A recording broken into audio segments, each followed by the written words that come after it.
20 பேர் கொண்ட ஒரு மாண்புமிகு எதிர்க்கட்சி தலைவர் அவர்கள். மாண்புமிகு பேரவைத் தலைவர் அவர்களே, கடந்த ஒரு வாரத்தில் மட்டும் தமிழ்நாடு முழுக்க ஏராளமான கொலைகள் நடந்திருக்கு. முக்கியமாக கோவையில் கள்ளக்குறிச்சியை சேர்ந்த ஒடுக்கப்பட்ட பிரிவை சேர்ந்த 19 வயது பொறியியல் மாணவர் அமுதனை 20 பேர் கொண்ட ஒரு கும்பல் சென்ற திங்கட்கிழமை அடித்து கொலை செஞ்சிருக்கிறாங்க.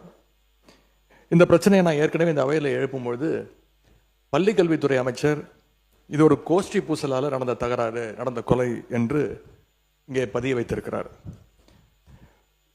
10 பேர் மோதிக்கொண்டு 10 பேருக்கும் சண்டை நடந்து கொலை நடந்திருந்தா அது கோஷ்டி பூசல்.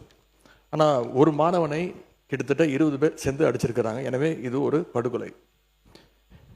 மாணவர் அமுதன் விஷயத்தில் கோவை செட்டிப்பாளையம் போலீசார் அமுதனை வழக்கு ஒன்றின் விசாரணைக்காக காவல் நிலையத்திற்கு வர சொல்லியிருக்கிறாங்க.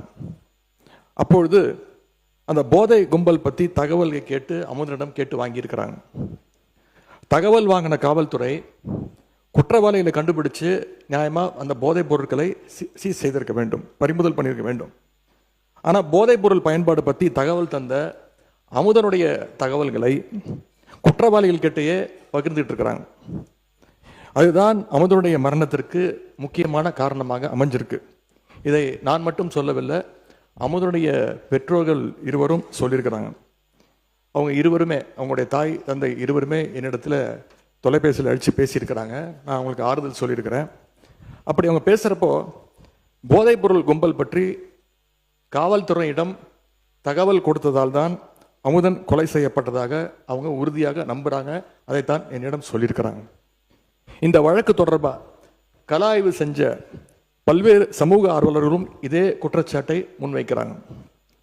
இந்த சம்பவத்திற்கு நீதி கிடைக்கணும்னு நேற்றைய தினம் எங்களுடைய கழக தலைவருடைய உத்தரவின்படி ஒருங்கிணைந்த கள்ளக்குறிச்சி மாவட்ட கழகம் சார்பாக கிட்டத்தட்ட 10,000 பேர் பங்கு கொண்ட ஒரு மாபெரும் கண்டன ஆர்ப்பாட்டத்தை கள்ளக்குறிச்சி நகரத்தில் நடத்தியிருக்கின்றோம்.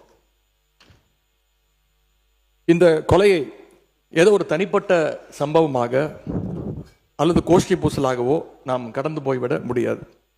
அரசின் அலட்சியத்தால், காவல்துறையுடைய பொறுப்பற்ற போக்கால தான் இந்த கொலை நடந்திருக்கு என்பதுதான் குற்றச்சாட்டு. மாணவர் அமுதன் கொலையில் சம்பந்தப்பட்டவங்களுக்கு கடுமையான தண்டனையை நாம் வாங்கி கொடுக்க வேண்டும். அதே மாதிரி குற்றவாளிகளுக்கு தகவல் கொடுத்ததா குற்றம் சாட்டப்படுகின்ற காவல்துறையினர் மேலே உடனடியாக கடும் நடவடிக்கை எடுக்க வேண்டும். போதை கலாச்சாரத்தை எதிர்த்து நிற்கின்ற ஒவ்வொருத்தருக்கும் விடப்படுகிற ஒரு எச்சரிக்கை தான் இந்த சம்பவம். கோவையில் மட்டுமல்ல, சென்னையிலும் இதே மாதிரி ஒரு சம்பவம் கடந்த 14ஆம் தேதி நடந்திருக்கு. சென்னை திருவொற்றியூரில் அரசு பள்ளியில் +2 படிச்சுட்டு இருந்த மாணவனோட பேர் தனுஷ். அவர் போதை கும்பலை தட்டி கேட்டிருக்காரு. அதற்காக பட்டப்பகலில் சுமார் 30 பேர் கொண்ட ஒரு கும்பல் தனுஷ் அவர்களை அடிச்சே கொலை பண்ணியிருக்கிறாங்க. இந்த அரசு போதைப் பொருள் தடுப்பு படையை உருவாக்கி இருக்கோம்னு சொல்லிடுறீங்க.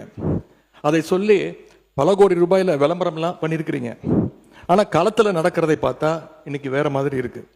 உதாரணமாக சில நாட்களில் மட்டும் நடந்த குற்ற சம்பவங்களை இங்கே அவையில் பதிய வைக்க விரும்புகின்றேன். நேற்று இரவு காஞ்சிபுரம் அருகே படுநெல்லி கிராமத்தில் கோவில் திருவிழாவின் போது போதை கும்பலுடைய அட்டகாசத்தை கேள்வி கேட்ட சந்துரு, விக்கி அப்படிங்கிற 2 இளைஞர்களை அந்த கும்பல் வெட்டி கொலை பண்ணியிருக்கு. ஆகஸ்ட் 11ஆம் தேதி அன்னைக்கு திருப்பூர் மாவட்டம் பல்லடத்தில் தனலட்சுமி, பூவரசி அப்படிங்கிற தாய் மகளை இரட்டை கொலை பண்ணியிருக்கிறாங்க. ஆகஸ்ட் 12ஆம் தேதி சென்னை அம்பத்தூரில் ஆட்டோவில் வச்சு வைதேகி அப்படிங்கிற ஒரு இளம்பெண்ணை கழுத்தறுத்து கொடூரமாக கொலை பண்ணியிருக்கிறாங்க. ஆகஸ்ட் 13ஆம் தேதி வேலூர் மாவட்டம் குடியாத்தத்தில் பெண் தலைமை காவலர் தாமரை செல்வி குத்தி கொலை செய்யப்பட்டிருக்கிறாங்க.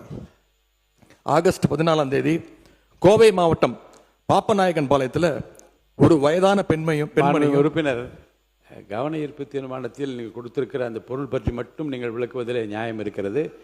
நாடு முழுவதும் நடந்த மற்ற சம்பவங்களை பற்றி பேசுவதற்கான நேரம் இது அல்ல. சுருக்கமாக கவன ஈர்ப்பு தீர்மானத்தை ஒட்டிய பிரச்சனை மட்டும் நீங்கள் பேசலாம். அரசுடைய கவனத்துக்கு கொண்டு வர இதெல்லாம் ஒரு வாரத்தில் நடந்தது. நீங்கள் சென்ற வாரமே டைம் கொடுத்துருந்தீங்கன்னா